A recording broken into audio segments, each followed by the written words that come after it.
So I was browsing random videos on my YouTube homepage the other day, and I had this video pop up of Baldi, Asmongold, watching Tectone go apeshit rolling for Selly and Honkai Star Rail back when the game came out earlier this year. That got me a bit curious, so I decided to search up the term Gacha Addiction on YouTube and see what pops up. I see we're off to a great start here.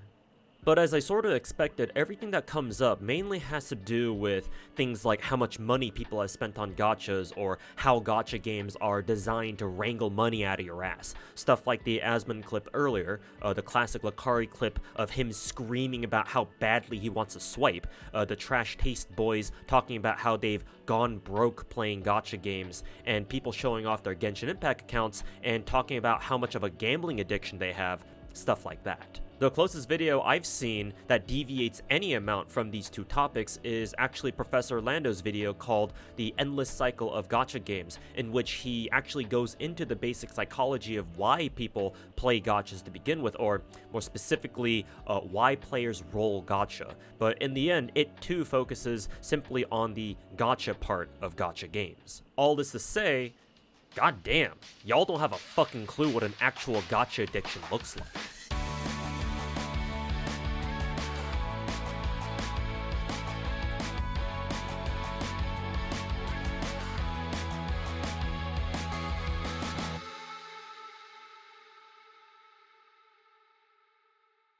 So dudes, my name is Asian Psycho, aka ToeSniper98, but you can just call me Tuhu. And no, the 10 gacha game stream setup you saw earlier isn't just an overlay. I actually have all 10 of those games running at the same time. As you can see here. I've been playing gacha games for the past six and a half years, ever since mid-2017 when I first started with FGO. Yeah, I know, bad choice. And I picked up more and more as the years went by. And while the whole gacha addiction thing has always been a thing, even back when I started, it's really blown up in a big way thanks to, you guessed it, Genshin Impact when it came out back in 2020. Because if people can pick up Genshin as their very first gacha game and instantly say that they got a gacha addiction, then holy shit, I hope they never watched this fucking video. But if for whatever reason you're morbidly curious to know how far down this rabbit hole goes, join me as I drag you all down with me into the pit of gacha hell, for the length of this video at least, and give you a glimpse into the absolute nightmare of what it means to be a true gacha addict. How exactly I'm going to do that goes like this. I'm going to give you a, hopefully, quick background of each of my gacha games, what I've done in them, and a rough estimate of how much I spent in each of them. And they're going to be very rough estimates because I don't have a good idea of how much exactly, and honestly, personally, I'd rather not know. Starting off with Fate Grand Order, for anyone who's familiar with the Fate series, this is their official mobile game. It's developed by La Zangle, a Japanese studio formerly known as the Lightworks, and published by Aniplex. Its original server in Japan came out on July 30th, 2015, with the Chinese, Taiwanese, Korean, and North American servers coming out over the next 2 years. The NA server, which I play, launched on June 25th, 2017. FGO is a single-player turn-based RPG in which you control units called servants to fight. While a game like Star Rail can be considered a more traditional turn-based game, FGO is quite different as it has a plethora of unique mechanics such as card decks, card types, and card chains, just to name a few. Mastery of these mechanics and the systems they create is essential to your overall experience in the game. Only problem is that the game itself doesn't teach you almost any of its own mechanics, so guess what? You get to figure that shit out all on your own for the true old-school JRPG experience. No wonder this game is 8 years old on the Japanese server. Anyways, I started playing technically on day 3, but I did spend that first day re-rolling to start with an SSR who turned out to be Saber. And for the record, don't let the English localization fool you. Her name is Artoria, not Altria, because yeah, Kinoko Nasu can go fuck himself. I started playing for real on day 4 and haven't stopped since, unfortunately for me.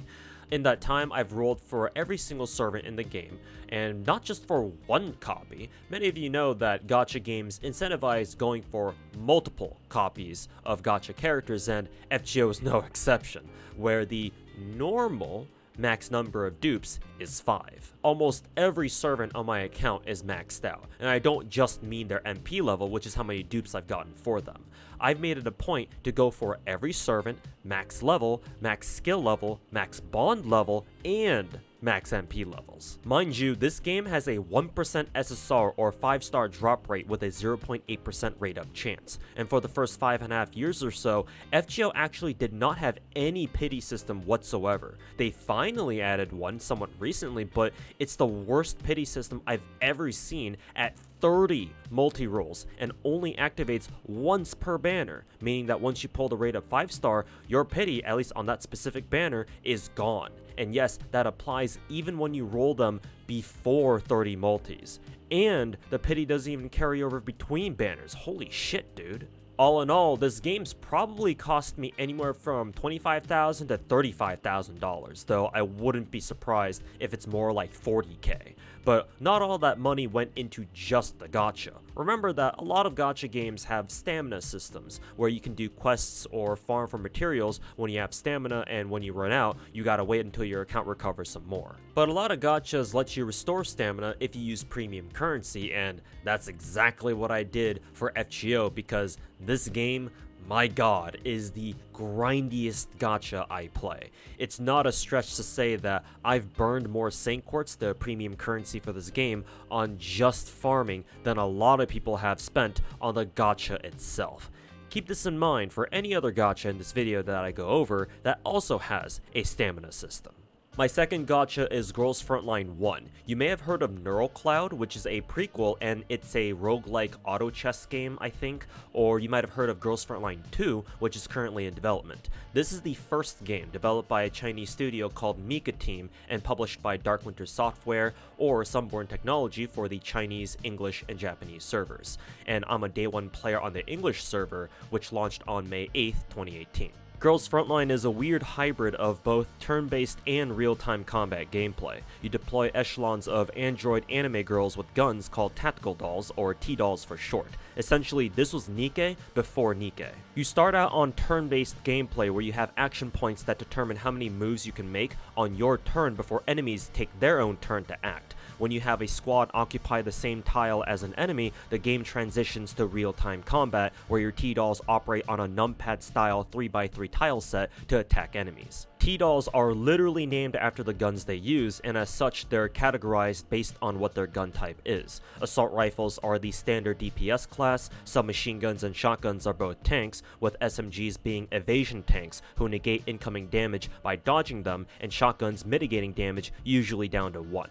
MGs are the sustained damage class, snipers are the burst damage class, and handguns are the support class. While FGO takes the cake for the most amount of grind out of any of my gachas, Girls Frontline is a close second, but unlike FGO, most of the grind in this game is actually required because of its endgame content like later story chapters, major event hard modes, and event ranking maps. You have your core units, the T-dolls, who need to be leveled, some of whom also have these things called neural upgrades that require even more investment, and gear that they can equip that also needs to be obtained from gacha and leveled. You also have combat fairies, HOCs, and coalition units that all have their own separate acquisition and enhancement pipelines, which is a fancy way of saying they all have their own gachas. The main gacha mechanic in Girls Frontline is something called a construction gacha, where you can get most of your core units. Most gachas are pretty simple, you just use a premium currency to roll the gacha and that's pretty much it. But the construction gacha works a little differently for the games that have it. You input recipes that take 4 separate resource types, and the gacha gives you something according to what you put in. The other gachas that you use to get the other units like combat fairies, HOCs, and coalition units are also technically free to play. You just need to grind your ass off to be able to afford everything. So it's technically possible for even free to play players to theoretically acquire almost every character or unit in the game. The reason why I say theoretically though is because heavy construction is where that dream goes to die. Because fuck heavy construction, all my homies hate heavy construction. Even still, I've managed to get almost every unit in the game, with a lot of them heavily invested because in this game, unlike many others, meta is not a suggestion. Genshin players see a new 5-star character and be like, oh my god, are they meta? Or, what do you mean you don't run Raiden National on every single abyss? Jesus Christ, they have no fucking clue what actual meta looks like. The real moneymaker of this game lies in its skin gacha. This is the true gacha of the game, and the most valuable skins are the ones with full live 2D, and every single skin banner features at least one, sometimes even two of these skins at a time. I don't know exactly what your chances are of pulling one of these directly, but it's probably less than 1%. It's at least got a pity system, but if God forbid you have to hit pity to guarantee a live 2D skin, it can cost you up to $400 or $500, and given how many of them I have, I'd say I'd sunk easily $4 to $5 grand on the game. But none of it, just to be clear, went to the character gachas. No, all that money went into just the skin gachas. So the next time you hear Nikkei players bitch about their skin gacha, kindly remind them that it could be a lot worse. My third gacha game is Azure Lane, developed by Shanghai Manju and Xiamen Yangshi, hopefully I pronounced that right, and published by Yostar for its Japanese and global servers, so in case you couldn't tell, they're Chinese. I picked up this game on the first day that the global open beta server first went live back in August of 2018.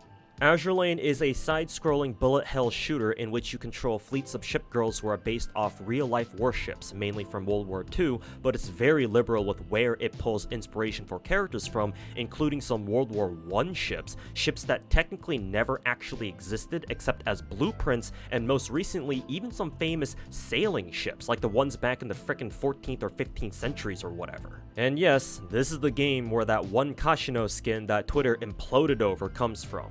If only they knew what else this game has. Up until recently, I had every character in the game, including all of the collab units, priority boats, and every ultra rare. Reason why that's not the case anymore is because we recently got our latest story chapter, chapter 15, so now I gotta go grind for that last boat at some point.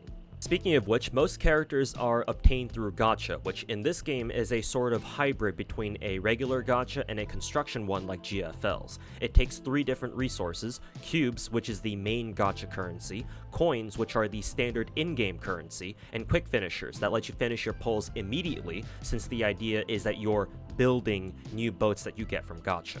But there's also a decent number of units that you can't get from gacha, and instead you can only grind for. Certain story chapters have unique SSRs that can only be obtained there and nowhere else, such as the Fox twins Akagi and Kaga from chapter 3-4, commonly known as the Fox Mines in the community since that's the first introduction to the potential hell that is grinding for SSRs from story for new players. And then there are the priority boats. The idea behind these characters is that these are some of the best units in the game, with some of them even being decisive rarity, the highest rarity in the game, along with ultra rare, but you have to put in an ungodly amount of grind to not only obtain them, but also to make them worth using in the first place by grinding their blueprints, which can take literal months to finish. This game has the most generous SSR rate I've ever seen out of any gacha that I know of at 7%. However, there's usually no pity, and the rate up chance is only 2% for each SSR on the banner, which means that a lot of your SSR pulls in this game are not gonna be their rate up. This being said, about 4 or 5 times a year, the game will put out an ultra rare unit, again the highest rarity in the game, and the UR girls have a 1% chance of dropping, and they come with a 20 multi pity. Just like Girls Frontline, you can technically get every character in the game as a free-to-play, though your dock space might have something to say about that. Again, though, the real moneymaker for this game is the cosmetics, which I've also easily spent a couple grand on. And boy, if you thought some of the skins I showed off for Girls Frontline were bad, or that one Kashino skin I mentioned earlier was pretty over the top, you ain't seen nothing yet. And in case this wasn't obvious yet, I'd like to make it very clear. Twitter can go fuck off. One last thing, you can set up to 5 characters to appear in your lobby with whatever skin you have for them, and you can control the camera zoom for all of them. The zoom feature was originally a bug, but the devs turned it into a feature soon after it was discovered because they are far too based to give a shit about what social media thinks. My fourth gacha is Ark Knights, which is a tower defense game developed by Hypergriff and Studio Montaigne, probably pronouncing that wrong though, and published by Yostar for the JP and EN servers, making this yet another Chinese gacha. While the English server first launched on January 16th, 2020, I only picked up the game half a year later on July 26th. Fun fact, this is the longest gap I've gone between when a gacha server first went live and when I started playing, because I typically like to play a gacha when it first launches so that way I don't miss any of its content. Again, this is a tower defense gacha where your units, called operators, are deployed as your towers, so to say, to stop enemies who spawn from tiles marked in red on the map from reaching your objective points marked in blue. Operators are divided into 8 different classes, each with their own subclasses. The highest rarity in this game is the 6 stars, and they have a base 2% chance with a 1% rate up for normal banners, along with a pity system that increases the 6-star chance by another 2% every single roll past 50 until you're guaranteed. Normally this wouldn't guarantee you the rate up, only that you get a 6-star, but very recently the devs added a guaranteed rate up pity that triggers on your next 6-star after 15 multis or 150 total pulls, if you haven't gotten the rate up character yet anyway. However, this guaranteed pity is only available on banners that have a single rate up 6-star. There is also almost always a double feature banner active at any given time with 2 6-star operators and a number of 5 stars as well, all on rate up, because in Ark Knights the vast majority of characters, with the exception of a few 6 stars, are added permanently into the gacha. This means that while most operators you don't have will always have a chance to spook you anytime you roll gacha, it also means that the chances of you getting one of them in particular is insanely low, so these double feature banners give players a chance to pick up those characters. The biggest banners are special limited ones that also feature double rate ups, but one of them is a limited time character. While the base 2% 6-star drop rate stays the same, the rate up chance goes up to 70% instead of the usual 50-50, but it's still shared between those two characters, and they have their own separate pity system in which every pull you do on these limited banners gets you a token that lets you directly exchange for any operator in that rate up when you get enough of them. Unfortunately, this pity does not carry over between banners in this game in any context. So, hopefully by this point you know what to expect next. I have almost every character in the game, just missing a single 5-star operator called Cement who likes talking about concrete. That's concrete, baby! And, yeah, that's an actual voice line of hers. I make it a point to try to max level every operator in the game, especially every 6-star. Most players don't do this in Ark Knights because it's just not worth it. You have diminishing returns on how much stats characters get the more you level them up, and the stats that they do get at those higher levels aren't going to make a difference like 95% of the time, so most players tend to stop leveling them at around like E2 level 20 or 30, and because it's so damn expensive in terms of in-game currency and XP materials. As for me though, I've got a few more operators who still need to be maxed out, but I'll get them there eventually. I also go out of my way to max out every skill for every operator in the game. 4-star operators and above have skills that, once they get to level 7, can then be mastered in the skill training room in your base up to 3 times each, but the higher level they are, the more expensive it gets and the longer it takes for them to train. On top of that, you can only master 1 skill at a time, and there's only 1 skill training room in the whole game. Character dupes in this game, fortunately, are not necessary at all, like 99% of the time. The one exception that I can think of is for Bagpipe because of how her second passive works. So while I have deliberately gone for max potentials, or in other words dupes, for certain characters that I really like, for example, Bagpipe from earlier, Blaze, Chen, Surtur, Mudrock, Poziemka, and Golden Glow, I've probably spent as much premium currency on farming as I have on actual rolls. Sounds familiar, doesn't it? Oh, and let's not forget about the skins that this game has, and while they're not as explicitly degenerate as the skins in the previous 2 games, they're still absolutely top-notch. All in all, I've probably spent about another 5 or 6 grand for everything you see here on my Ark Knights account. Now here's one I'm sure many of you will recognize. My 5th gacha game is none other than Genshin Impact, which is an open-world action RPG developed and published by MiHoYo. Hoyoverse is just what they like to call themselves outside of mainland China, so that way they can keep all the money they earn out here like it's a shell company, or something like that. While it came out globally on September 28, 2020, I started about a week later in October. You control a team of up to 4 characters who all have both an element and a weapon that dictate their gameplay, and the name of the game is to create elemental reactions with your characters in order to efficiently deal damage and defeat enemies. And whenever you're not fighting enemies, you'll be exploring, hanging out in your teapot, and reading story that you can't skip. I feel like I don't even need to explain anything, but for the sake of like the 3 or 4 people left who are watching this video with either little or no prior knowledge of gacha games and are downright horrified at what they've seen so far, I will anyway. There are only 2 rarities of characters in this game, 4 and 5 stars, which coming from the previous 4 games seems a little strange to me. Genshin's gacha is technically the worst out of all the gachas I play, along with Star Rail, no surprise, with a 0.6% 5-star drop rate and the rate up being only half that, which is why you hear Genshin players talk about coin flips so much.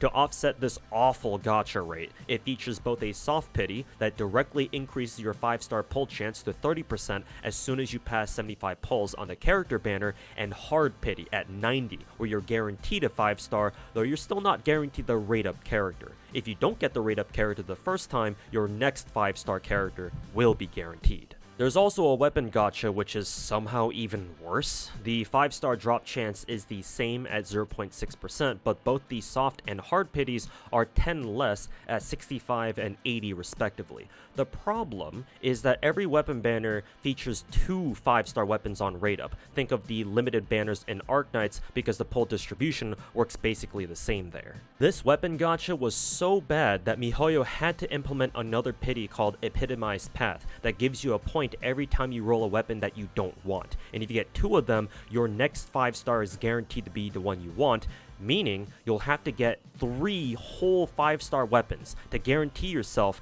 the one you actually want. Hey, it's better than not having it though, because for the first year or so of the game, this epitomized path pity did not exist, which is how we got this gem of Tectone dropping 10k on Staphoma's first banner.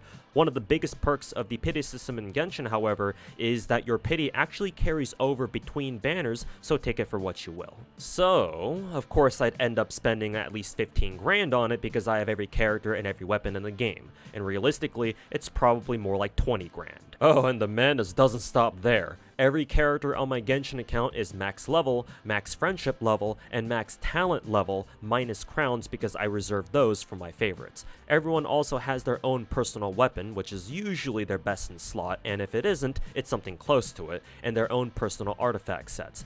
Every single one. And yes, even Alloy, the character no one gives a shit about. And while I don't C6 every character, I do go for C6s on the ones that I really like. Speaking of weapons, I've gone out of my way to try to get at least 1 copy of every single weapon in the game, which is a bit of a challenge because MiHoYo, in their infinite wisdom, thought putting limited 4-star weapons into the game was a great idea.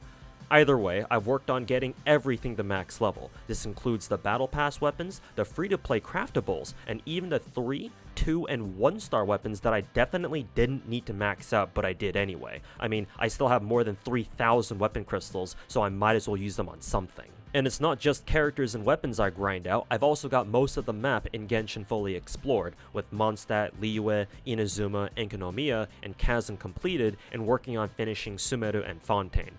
Admittedly, I've been kinda slacking on finishing the Aranara questline and that final desert region questline, unfortunately, so gonna have to finish those at some point. My 6th gacha game is Blue Archive, developed by Nat Games, a Korean studio that's an in-house developer for Nexon, I believe. Yes, that Nexon, unfortunately. The Japanese and Chinese servers are published by Yostar, while the global servers are published by Nexon themselves. As someone who wasted 8 years of his life playing combat arms, imagine my despair when I first learned who Blue Archive's publisher was, at least for the global servers, back when I picked up the game day 1, which was on November 8th, 2021. It takes a lot of inspiration from Girls Frontline, since part of its gameplay involves a sort of turn-based style of gameplay with a map you have to traverse to fight enemies, and when they fight, your characters engage in real-time combat, so it's also technically a strategy RPG involving cute high school anime girls with military-grade guns and explosives blowing shit up.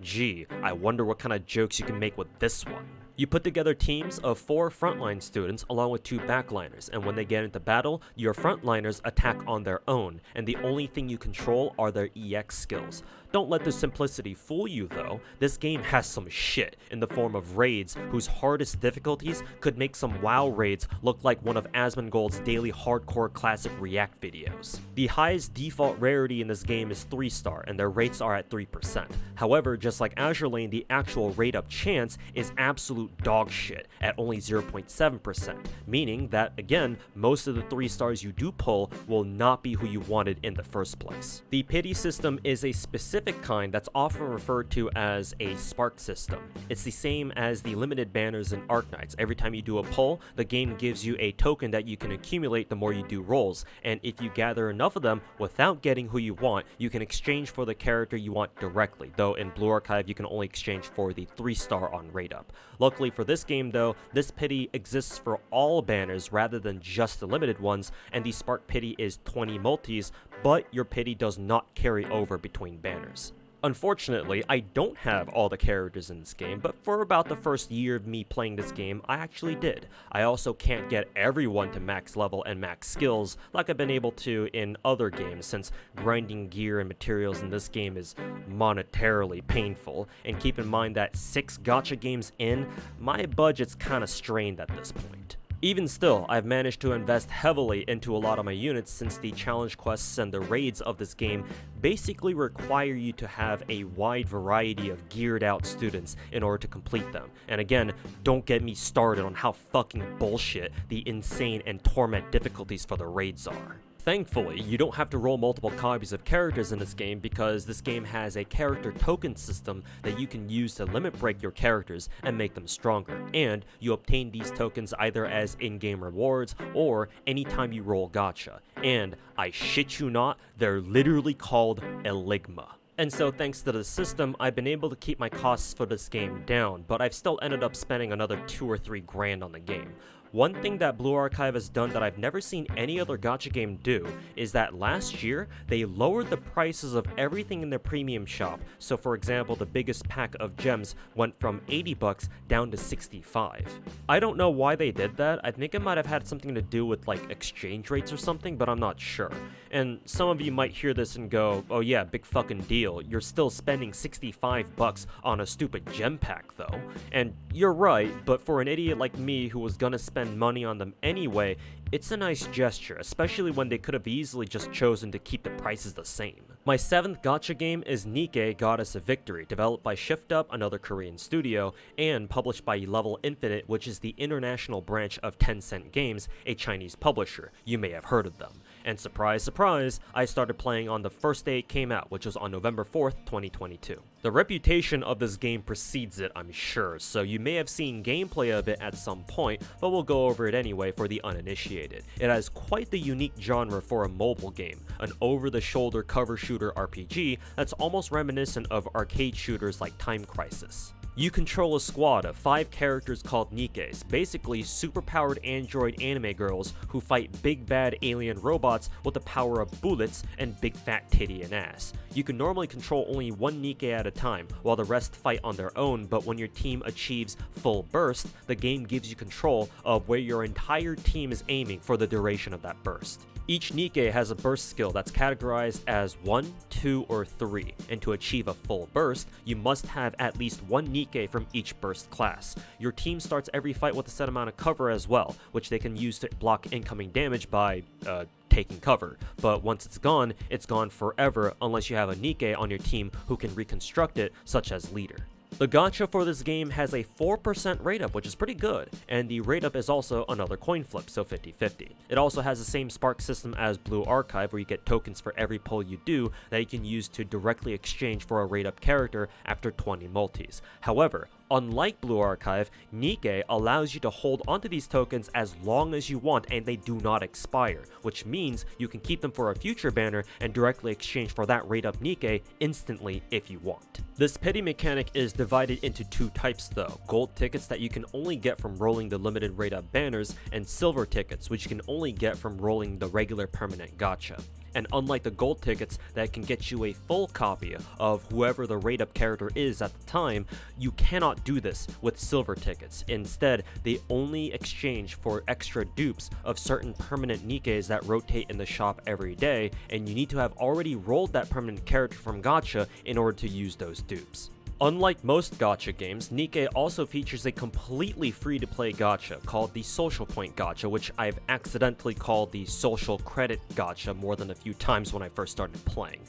You can obtain social points from people on your friends list every day, and you can use them to roll the free gacha. It's not as good as the premium gachas though. The SSR pull chance is reduced to only 2%, so half the regular rate, and some of the best characters in the game, the pilgrims, are unavailable. But it's still a way for you to pick up SSR Nikkes for completely free, which is more than what I can say about most gachas. Nikke is designed to be an idle game, as in this game passively accumulates resources for you, and all you gotta do is check back in every 6 or 7 hours or so to collect them and use them to level up your units. And everything else you need, you can get just by doing your dailies, weeklies, and events. The only other way to level up faster is to buy materials directly from the premium shop with real money. Up until recently, I had all the characters in the game, and then the Nier collab happened, and I blew my entire load to max out 2B just so that I can stare at her ass in the lobby whenever I log in. Which is weird, because normally I'm more of a booba guy myself. That ass just hits different, I guess. Still, I was recently able to hit level 300 plus for my synchro device with a maxed out Dorothy, Modernia, Scarlet, and Summer Anise, along with other heavily invested units who make up my core teams for Union and solo raids. I whaled about $1,000 during the first month of the game last year, but once that month was done, I told myself I'd stop whaling so damn hard, at least on this game, and I tried to make the gems I managed to stockpile during that month last as long as I could, and I'd only spend money to buy skins and battle passes if they had a skin I wanted. Considering I was able to go like 10 or so months before I went broke, I'd say that was pretty good, though the money I've spent when including those skins and battle passes since then brings up my total to about like 12 or 1300 or so. My 8th gacha game is called Honkai Star Rail, again developed and published by MiHoYo, and unlike Genshin, I made sure to pick this one up on day 1 on April 26, 2023. It's a classic turn-based RPG in which you control teams of 4 characters with different elemental types and gameplay styles, with the idea being that you take advantage of elemental weaknesses that enemies have by using characters who have matching damage types to inflict elemental break on them for additional combat bonuses. Being another Hoyoverse game, the gacha is almost identical to Genshin's, the same shitty 5-star drop rate for both characters and light cones, the same soft and hard pities for both banners, and pities that carry over between banners. One much needed improvement, however, is the fact that there is now only one light cone on rate up per banner, which means that it doesn't share its rate up chance with another light cone and thus makes rolling on light cone gacha a lot less risky. In addition, while Genshin has the discounted beginner banner at the start that guarantees you a copy of Noelle to start with, Star Rail upgrades that by giving you a discounted starter banner where you can do 5 discounted multi-rolls instead of only 2 in Genshin, and you're guaranteed at least 1 random permanent 5-star character, and if you're lucky, you can get even more. The permanent gacha banner called Stellar Warp also lets you pick a permanent 5-star character directly once you do a total of 30 multi-rolls, though obviously it'll take a while for free-to-plays to hit that. As of Topaz's banner, I now have every single character in the game thanks to me finally getting a Himiko spook while I was rolling for the IRS girl, and I intend to one day give my Star Rail account the same treatment as my Genshin account, every character at max level and at max skill levels and with their own personal light cones and relic sets. I'm actually decently close to that already. I only have, at this point in time, 8 more characters to max out in gear. As much as I'd love to E6 characters in Star Rail like I did in Genshin, unfortunately I'm not in a position to do that now, and I'll explain that at the end of the video once I'm done flexing all my gacha accounts. I've gone out of my way to E2 a few of my favorite girls such as Selly, Silverwolf, and Kafka, but it's all I can do for now. Overall, I think I've spent about $2,500, maybe $3,000 so far on characters, light cones, daily max stamina refreshes, and all the resource packs from the weekly shop and the special packs that you can buy with every new patch. My 9th gacha game is Ethergazer, developed by Youngshur and published by Yosar, the exact same devs, or at least some of them, and the same publisher as Azure Lane from before. It's another action RPG that's similar to another game that came out before it with a similar aesthetic and genre called Punishing Grey Raven. Ethergazer was originally slated to release its global server in late 2022, but it was delayed to the following year due to the devs wanting to improve the game based off feedback from their original Chinese server and wanting to add English voice acting. It officially released on May 23rd, 2023, and as usual, I was there on day 1. Again, this is an action RPG gacha, but it's a lot more intense and fast-paced than Genshin. I should be comparing it to PGR given their similarities, but I've actually never played PGR, so I can't really do that accurately. Anyway, you control a team of 3 characters called modifiers, who are all based on real-world mythological figures, or they share their names with them at least. Specifically, you only control the leader of your squad, and the game's AI controls your teammates. The combat in this game features mechanics like bullet time on perfectly timed dodges, an enemy stun gauge that, when filled up, gives your team a short period of time where they deal increased damage and can attack enemy bosses without retaliation, and ultimate skill chains if you have the right characters on the same team together. Ethergazer's gacha is pretty similar to Genshin's or Star Rail's. You have a limited rate-up banner, a permanent banner, and what's called a functor banner, which is essentially a weapon banner. Limited banners even have 3 A ranks on rate-up along with the featured S rank, just like Genshin's and Star Rail's 4-star rate-up characters. There are quite a few notable differences though. S ranks are the highest rarity in the game, and they have a 1.6% drop rate, with the rate up being again another 50-50. There is no soft pity, instead there's only a hard pity, but it's at 70 pulls or 7 multi-rolls, and if you don't get the rate up S rank the first time, your next S rank is guaranteed to be their rate up. The functor banner is also technically a permanent banner. Instead of having limited time weapons and light cones like the Hoyoverse games do, however, Ethergazer lets you pull unique functors for any character you have at any time. So this is how it works. You select the mythos of the character whose unique functor you want at the top right, and then you start rolling. The drop rate of a 5-star functor is the same as characters at 1.6%, with the same pity at 70. Once you get a 5-star functor, you can then transform it into any unique functor you want for any character you want for the mythos you selected in the gacha screen for no additional cost. Essentially, this eliminates the need for a separate weapon banner rotation and allows players to obtain unique functors for characters they like at any point in time, which is great for people who want to strengthen certain S ranks even after their original banners have passed, something genuine mains in Star Rail who don't have Before Dawn yet would really like themselves. I've been able to get every character in the game so far, with the majority of them leveled up and combat ready. Having done this, I'm fairly certain I can go ahead and level up everyone else too, because of how streamlined farming is in this game, though things like warp cores and max level sigils are going to take a lot longer to work on because of how resource intensive they are. And thus far, I've spent about $300 or $400 on the game to get to this point.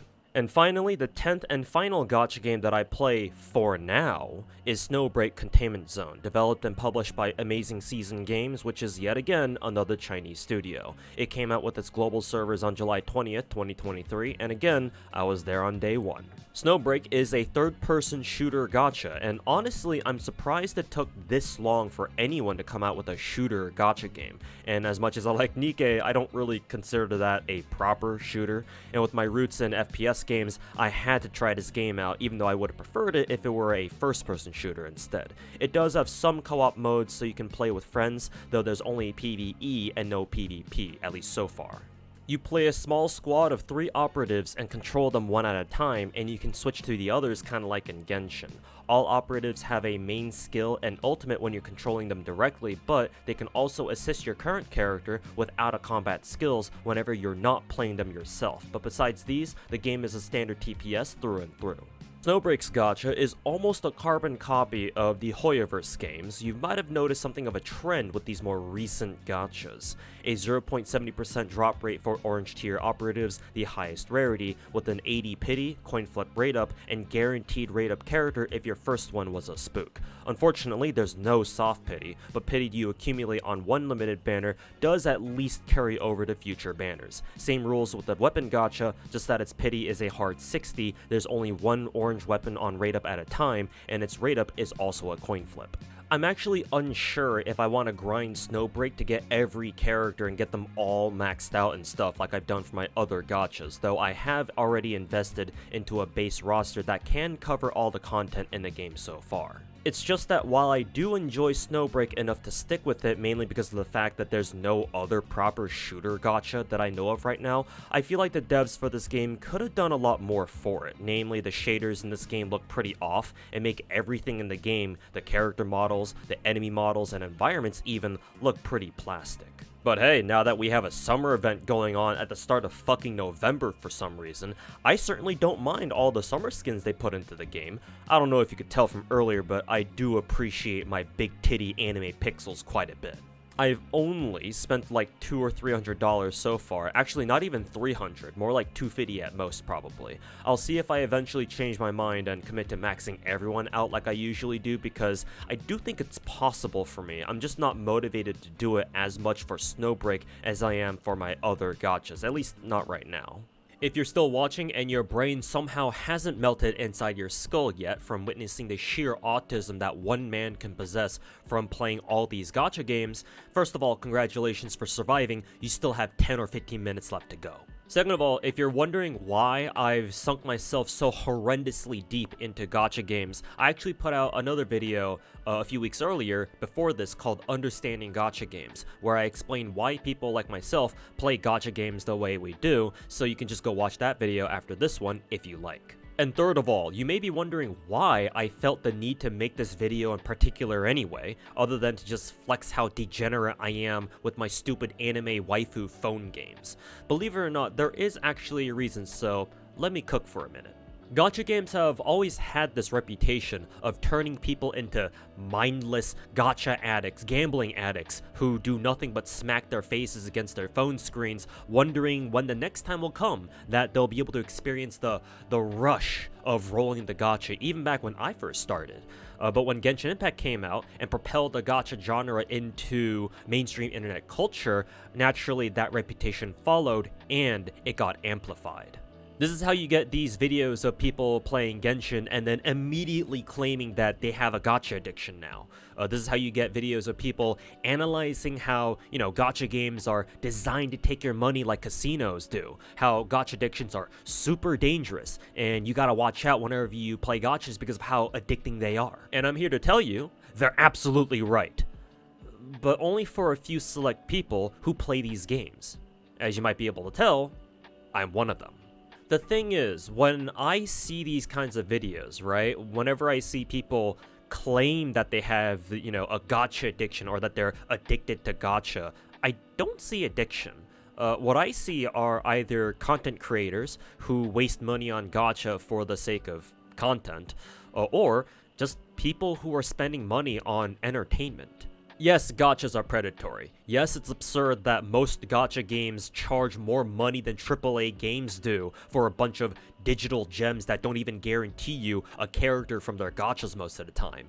But when people do pay money to roll gacha, as long as it's within their means, that alone isn't an addiction. That's normal and fundamentally no different from buying Nendroids or that anime wall scroll that you really wanted that you didn't really need either. What is not normal, on the other hand, is taking gacha games seriously in any manner. I've said this in my previous video on understanding gacha games, but gachas are, at their core, meant to be casual. Like, remember, most gachas are meant to be played on your phones.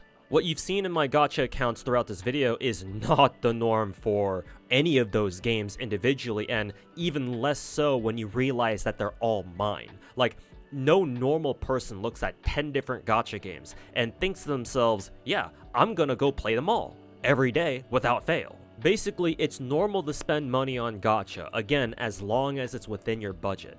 It's not normal, however, to spend a lot of time on them. Or more accurately, it's not normal to spend a ton of time grinding them like they're an MMO or something.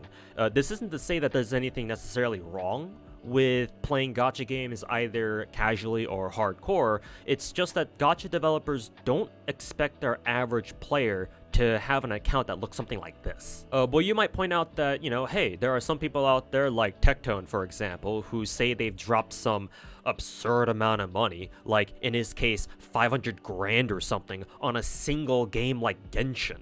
Like, aren't they addicted to gacha too? Since spending that much money on, especially on a single gacha game, isn't exactly normal either, right? Well, yeah, that's certainly not normal. Personally, I don't think that automatically means gacha addiction.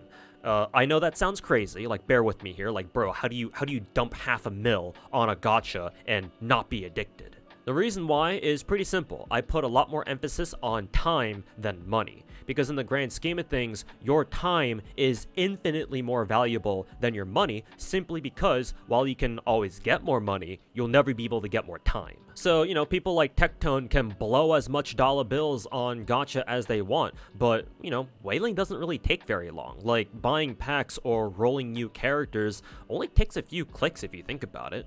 And while they'll also likely play the game a lot too, I mean, I would hope so if you spend that much money, I'm not sure if they're willing to do something like I have in Genshin, like level up and gear every single character. Like, I remember Tectone having a crazy good Tartaglia, I think, but I don't think he's invested into, like, every single character he's rolled in Genshin. Certainly not all the 4 stars, I don't think. And he only mains 2 gacha games, Genshin and Star Rail, and maybe Nik too. I don't know if he plays that off stream or something. I'm not trying to throw shade at him right now. It's just that I see most people who haven't done the shit that I have, in terms of gacha games, as not as, addicted as I am. Not to mention, he's a big streamer now, and he's part of OTK, so, money's certainly not an issue for him, or at the very least, I wouldn't expect it to be. On the other hand, earlier this year, I got my ass laid off from my job that allowed me to spend money on gacha games to the degree that I have. Since I'd made videos and streamed gacha games for a while now, and I have a small community to work off of, I decided to become a full-time content creator of my own, or on my own, with the savings that I had after I got laid off. The smart thing to do would have been to look for a new job. Well, you can't really expect someone as addicted to gacha games as I am to make smart decisions now, can you?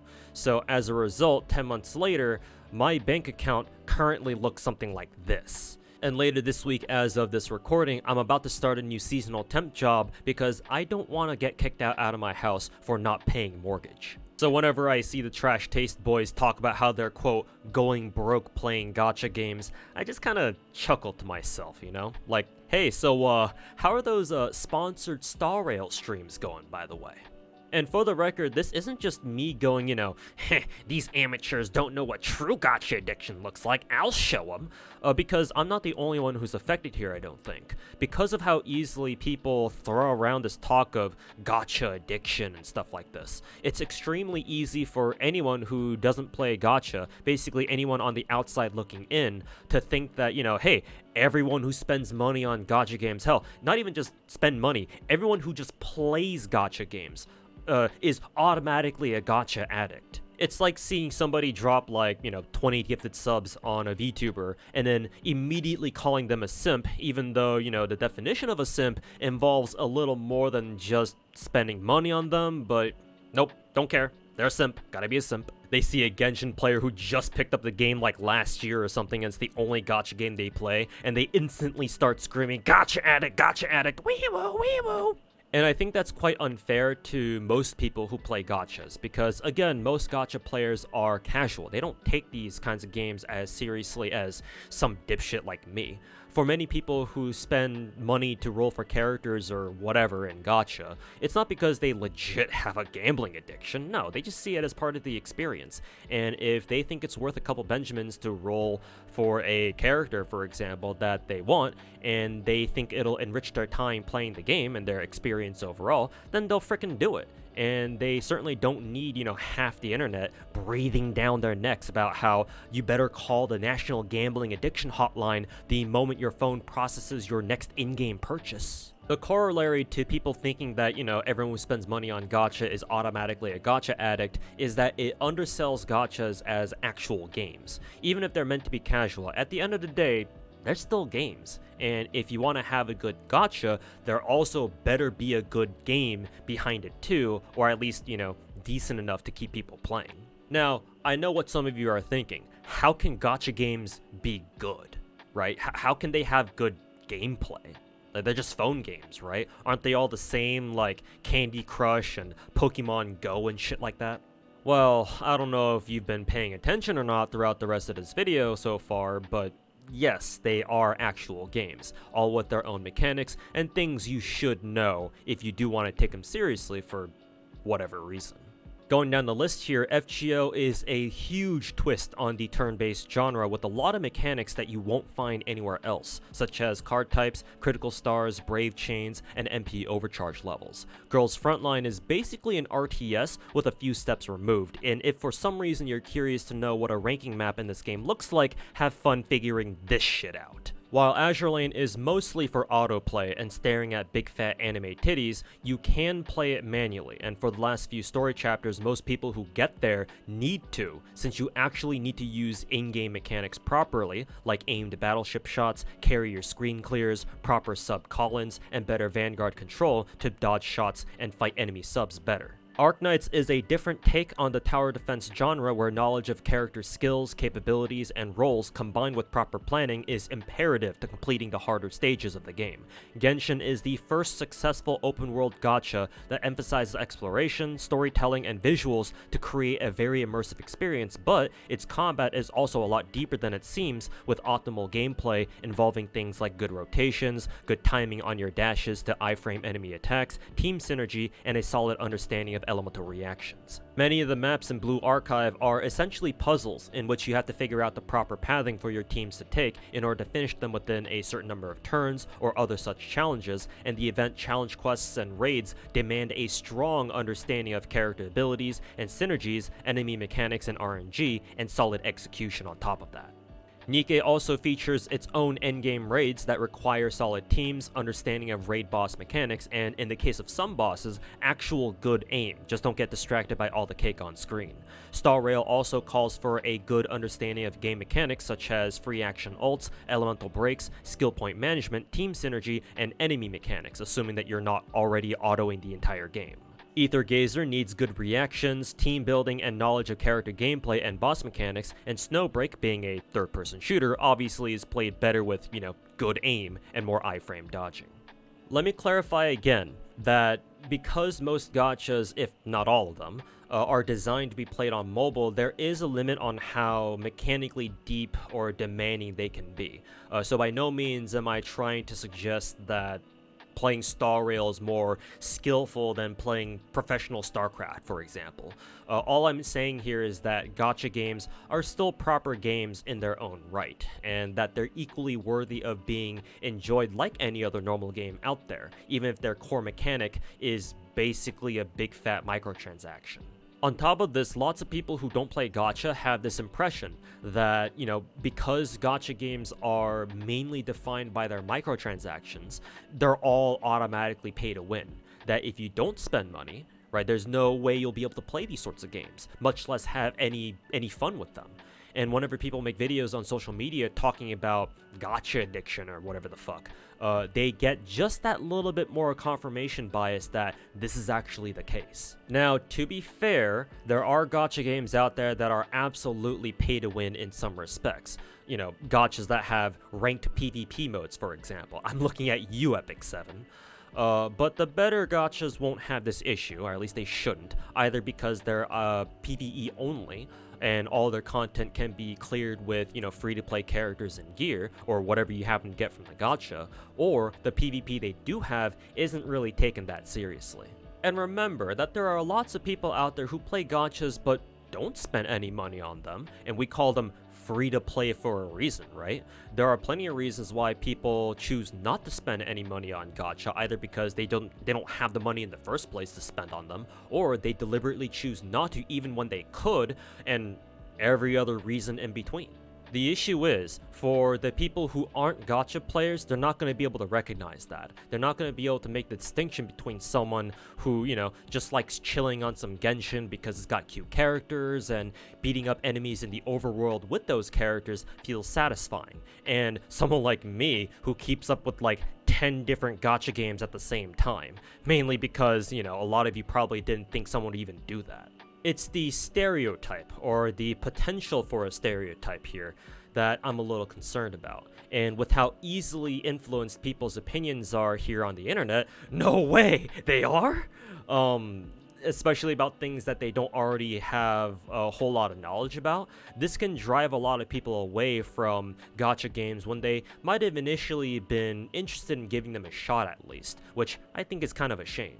Because while we gacha players love making jokes about how you're walking into hell if you start playing gachas, that doesn't take away from the fact that, gacha games are still a one-of-a-kind experience that are at least worth trying, as long as you're okay with them with all their faults and their microtransactions, of course. Because let's be honest, if games like Call of Duty and FIFA can exist, and Unity thought that having this fucking shitstain as their CEO was a good idea, then how much worse can gacha games be, as horrible as that sounds? Say what you will about microtransactions in a mobile game, but if I can whip out my phone, load up Azure Lane while walking around outside, and the first thing I see is Kashino's fat fucking milkers, hey, I'm okay with this. TLDR, that's not a gacha addiction. That's a gacha addiction. Oh, and by the way, I will pick up Zenless Zone Zero, Ark Knights Enfield, Wuthering Waves, and Girls Frontline 2 when they all come out too over the next few years. 14 gachas, here we go.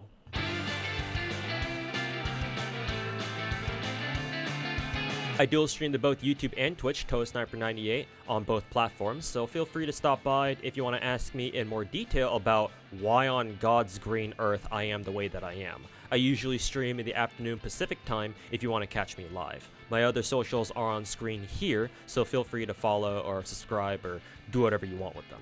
Thanks for watching.